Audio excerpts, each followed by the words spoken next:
Okay, but sorry.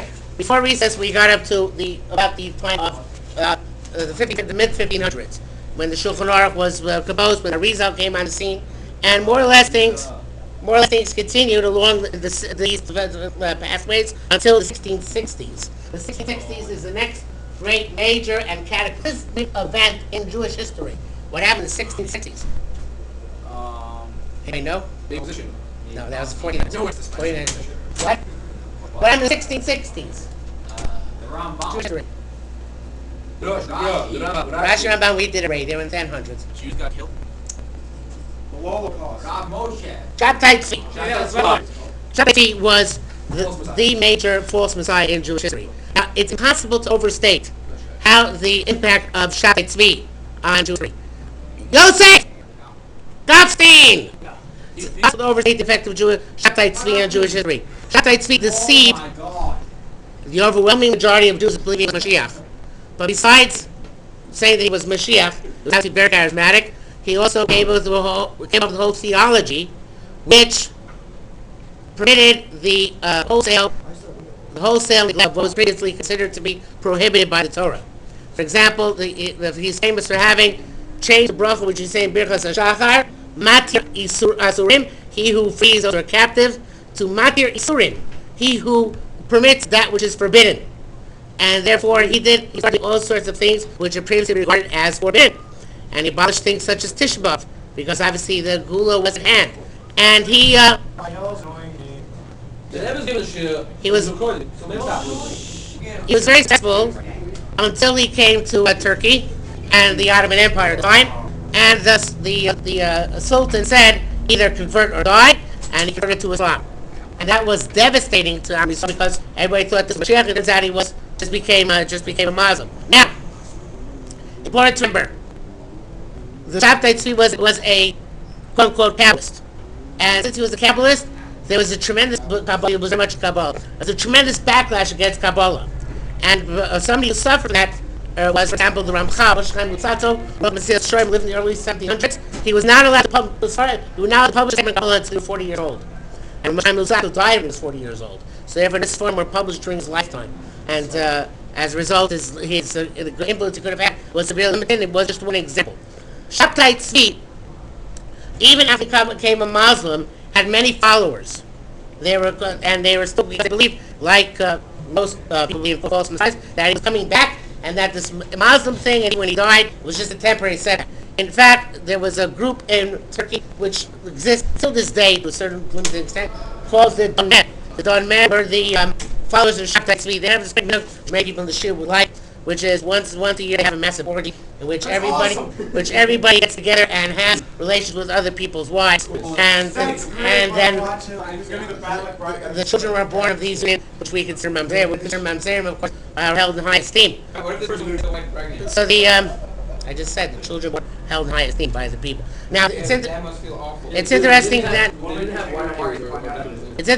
the Donmet were actually at the forefront of the rebellion of the Young Turks against the Ottoman regime and the breakdown of the Ottoman Empire. They're the ones who actually brought about the modern Turkey, which became a westernized country. They actually had a very powerful influence beyond their numbers in Turkish politics. There were groups throughout the world who remained loyal to Shabtai Tzvi. There was a group in Eastern Europe under the auspices of... Still exists or no? What? No. There was a group called the Franks, and a guy named Jacob Frank, who also practiced all sorts of prohibited, especially sexually prohibited behavior en masse with his followers, again because of the Shabtai Tzvi concept of redemption.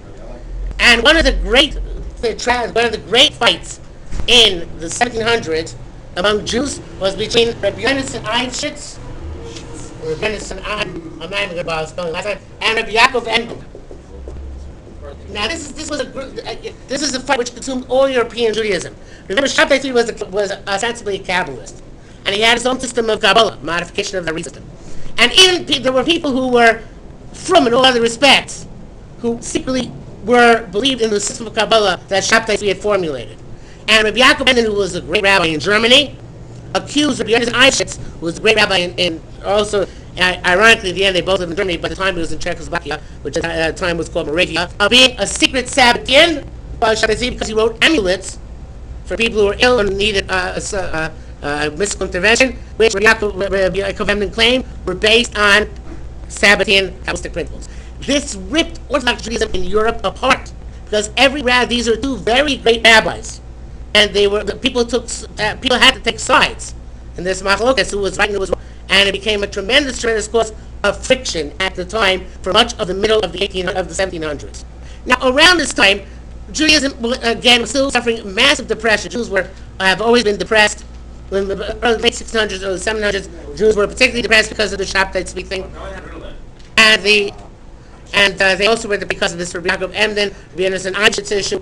And so then a major new movement came into being, which provided, to a certain extent, an alleviation of the depression which Jews were undergoing. Somebody know what the movement was? No. What movement came out in the mid-1700s? Tzvi was born in 1698. Hasidus. Oh, represent. Mid-1700s.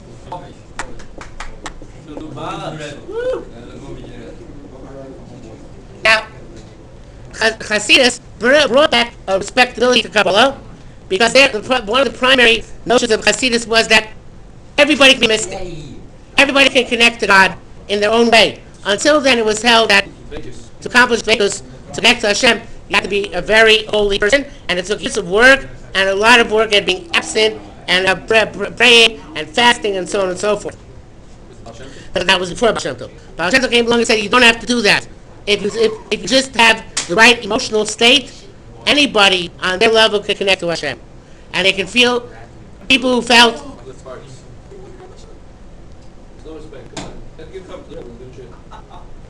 people pressed until that time because they couldn't feel connected to Hashem and were uplifted by this.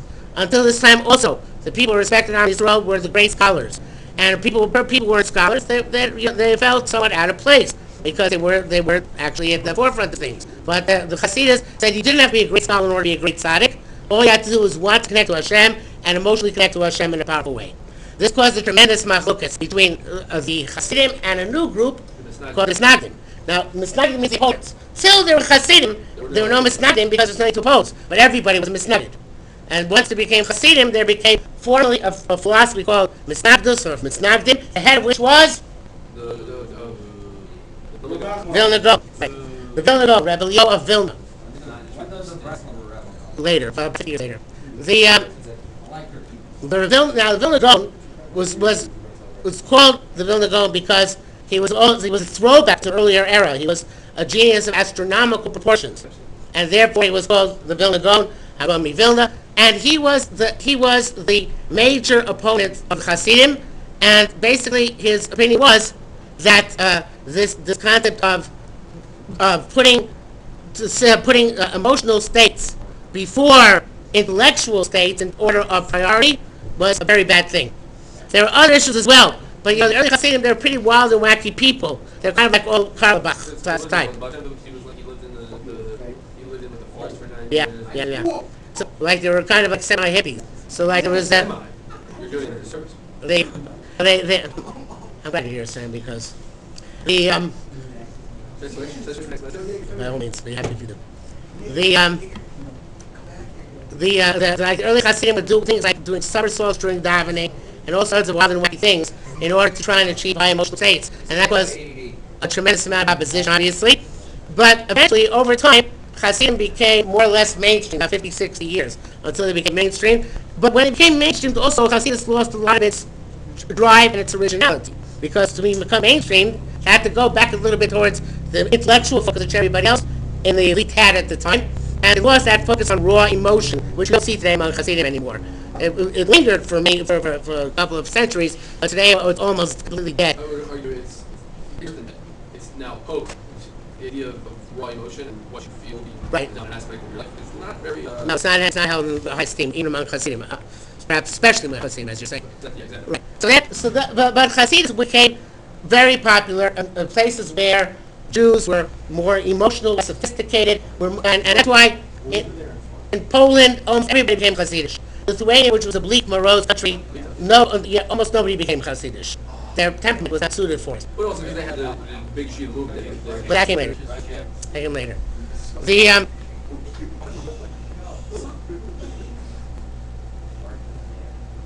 this this brings us more or less the end of the 1700s. So at the end of the 1700s, we have Hasidim, Isnagdim, and then what happens is we have in Western Europe a fellow named Napoleon. Napoleon has a major impact on Judaism. The reason why Napoleon, the reason why, Don, you can see this is the only person listening.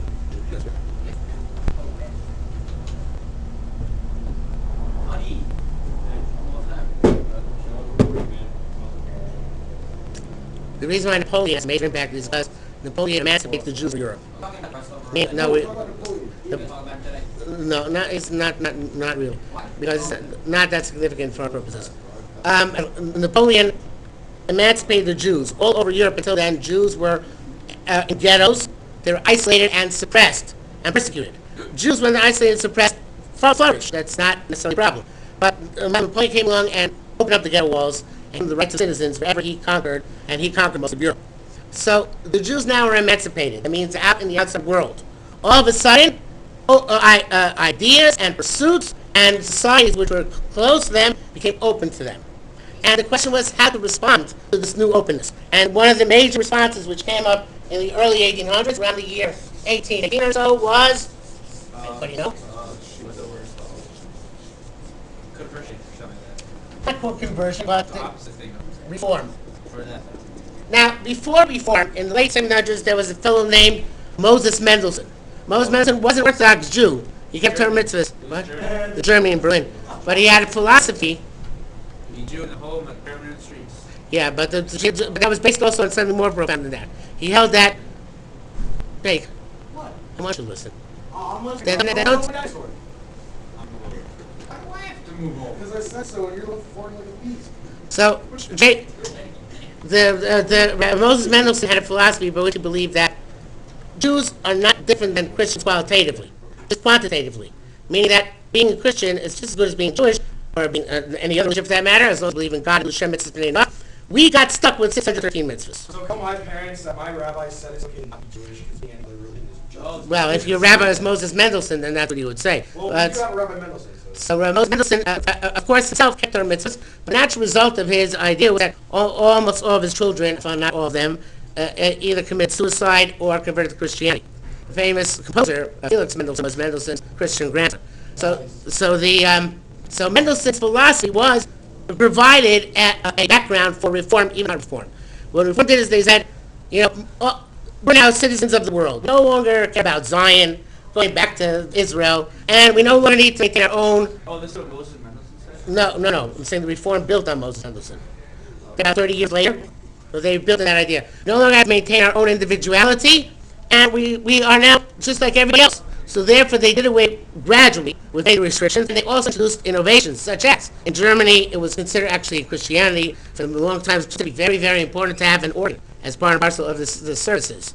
So the reform introduced organs into all their synagogues in order to have service which was comparable to the non-Jewish Why service. did they just become Christians? Sorry? Why do Reformed people just have a mixture of Christianity? But they felt they didn't see any truth in Christianity either. So they stayed Jewish, but it watered down Judaism. Now, Reform in the early 1800s were the first major movement in Jewish history to deny Torah Shebiksav, to deny the written law, to deny the 5 books of the Torah. Until then, Karaites accepted the 5 books of the Torah. They denied the Rabbanans. The Reform were the ones that denied the validity of Torah Shebiksav, the 5 books of the Torah itself. And once it denied the validity of 5 books of the Torah, really Judaism just becomes some sort of vague monotheism and whatever rituals you choose to attach to it. So therefore, Reform really became almost not Jewish altogether in its ultimately, and indeed in some radical Reform congregations, they moved Shabbos to Sunday. And this way eventually with the laws of kashrus and the regulation of Shabbos. Again, because once the Torah itself is not divine, nothing is divine, so therefore it all becomes just what makes you feel good and feel and express your need for some religious diversion once a week or so. Yeah. Wasn't Reform just another way of thinking how to do the mitzvahs? No, they discarded the mitzvahs. The hell mitzvahs no longer. They were not mandatory. They're optional. Yes. Even though what they reformed was Judaism, not just not just things that were needed reform, but everything. What I'm talking about. Conservative, like, they came after? They're afterwards. How much after? About 50 years later. Why Okay. did it take that long? I'll get to that. Can you see it? No. at the same time that reform was flourishing in Western Europe, in Eastern Europe you had among the who were still much repressed. Napoleon didn't really have an impact in Eastern Europe, but there became also a new movement called the Haskalah movement. Haskalah literally means intelligence. Haskalah, intelligence in Hebrew. That's what it means. But what it meant in Eastern Europe was that introduction of secular studies and secular values, and ultimately the czars and their ministers approved this because they felt it would lead to assimilation in the end.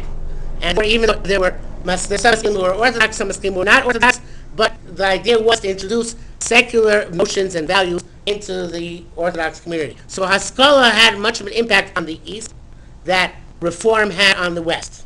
And then, so obviously there had to be responses formulated in order to try and fight these movements. So in Germany, there's a movement which became associated with Shamshon Hirsch. Shamshon Hirsch came up, he was not the only person, just saying he's the person most associated with it, but the movement became known as Torah im Derech Eretz. Now, Torah Derech Eretz means that Torah Derech Eretz is the basis of our educational system today. Shocking to think that there's any basis for our educational system. But Torah Mata is a version of Torah Derech Eretz. So the Torah Mata is just a slogan, which is why you adopted. The Torah Derech Eretz means that the secular wisdom and secular pursuits and secular values can be good things, and they can be incorporated in the personal growth of a Jew and in the Jewish society, as long as they're done in the right way. And this became the primary mode of Western European Orthodoxy.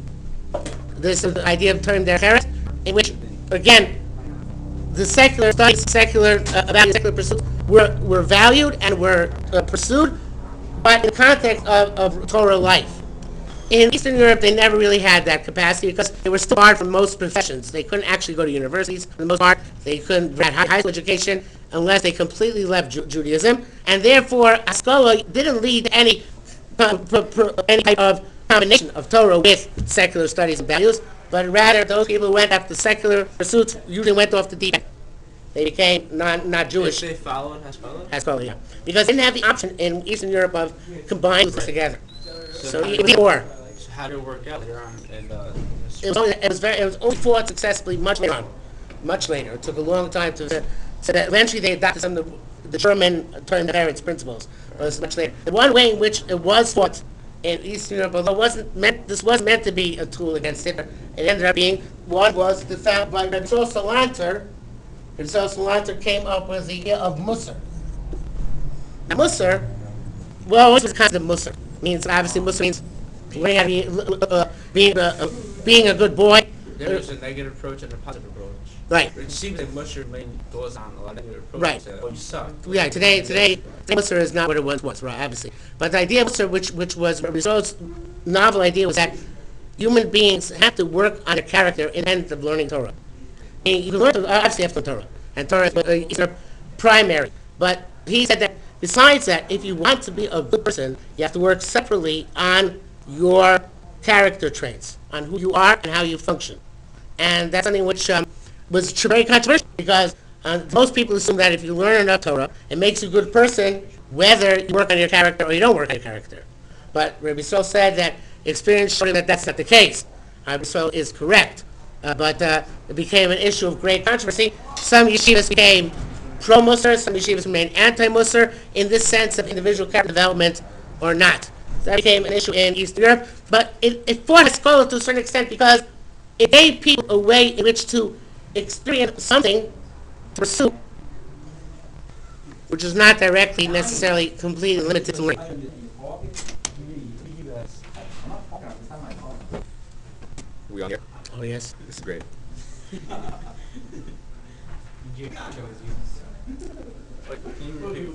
Musar was a certain antidote to Haskalah in that Haskalah's attraction was that it gave people a focus on personal growth, not just in learning, but other areas of health, and this also gave people a focus on personal growth in other areas, not just in learning. So to a certain extent, it helped fight the Haskalah. Okay? Fight Hashallah? Yes, because now there was, within Orthodox Judaism, there was a way to become a broad person by pursuing this self-betterment. You want to see what was so important that I had to not listen to your lecture that I was drawing? Yes. Don't show people. He's recording. He's recording. Why, they can't see it? Let the people shoot. Sure, go ahead. You just pushed everything out of the way. No, I changed it. Oh, yeah. This is our shiur. This took me a very long time. You should be very proud of yourself. I am. It's a great stone out here. I can't put this darn Churban. This is whether it's what's going on in Zionism now or you want to stop. Hey, Hillel and I talked about Zionism yesterday. What? I think it's. Rabbi, Hillel and I talked about Spend this all Zionism the yesterday. time. Whatever you want. We'll stop here. Rebbe, Hillel and I talked about Zionism